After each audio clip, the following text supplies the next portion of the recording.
नाज़रीन अवामी न्यूज़ में ख़बरनि जो सिलसिलो जारी है। इन वक्त असीं तव्हांखे पीर जो ॻोठ में ख़बर ॾींदा हलूं त पीर जे ॻोठ में सिंध हुकूमत जे लॉकडाउन जे ऐलान खां पोइ मुकमल बंदि आहे। इन मौक़े ते शहरी घरनि ताईं महदूद थी विया आहिनि। इन्हनि शहरनि जो अवामी न्यूज़ सां ॻाल्हाईंदे चवण हो त माण्हू लोग नालो लिखी कार्ड वठी था वञनि, माल पाण था खाई वञनि, चेयरमैन को तावन कयो आहे न बा नाला लिखी आहिनि, कार्ड जी कापी वठी आया आहिनि, चवंदा ॾींदा सामान पर हाणे दरपद लॻा पिया वेठा आहियूं। बसि हाणे हुकूमत जे कढ जॾहिं को क़दुरु कनि पिया, ग़रीब लॻा पिया बेरोज़गार जॾहिं रहम अचे पिया काॾे इहा बि बंदि थी वञे त पोइ बचो छा? असां का शइ कोन मिली आहे न सीधा पर बाक़ी अलाह भलाई करे को असां तावन ई नथो करे।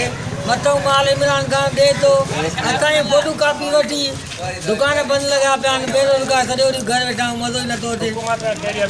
हुकूमत आहे इहा अपील आहे त असांखे खाधो पीते लाइ कुझु सामान ॾिनो वञे। मुंहिंजो चवणु इहो आहे त बाबा अॼु 5 ॾींहं थियो असां बेरोज़गार लॻा पिया आहियूं। मां स्टार्टरी कंदो आहियां सूज़किन ते रक्शन ते, सो 5 ॾींहं थियो आहे बेरोज़गार लॻा पिया। न खाइण लाइ अटो आहे, न लूणु आहे, न मिर्च आहे, ॾाढो बदहालीअ में गुज़ारियो। असां हुकूमत सिंध खे अपील था कयूं त असांखे को रिलीफ ॾिनो वञे। वज़ीर आज़म खे बि चऊं था त असां ग़रीबनि लाइ को रिलीफ कढो, जेके मज़दूर तबिको आहे उन्हनि खे कुझु न कुझु ॾिनो वञे। अहिड़ी ज़िंदगीअ में असां कीअं घारे सघंदासीं एतिरा ॾींहं बेरोज़गार। सो असां हुकूमत खे अपील था कयूं त असांखे को महिरबानी करे को थोरो कनि।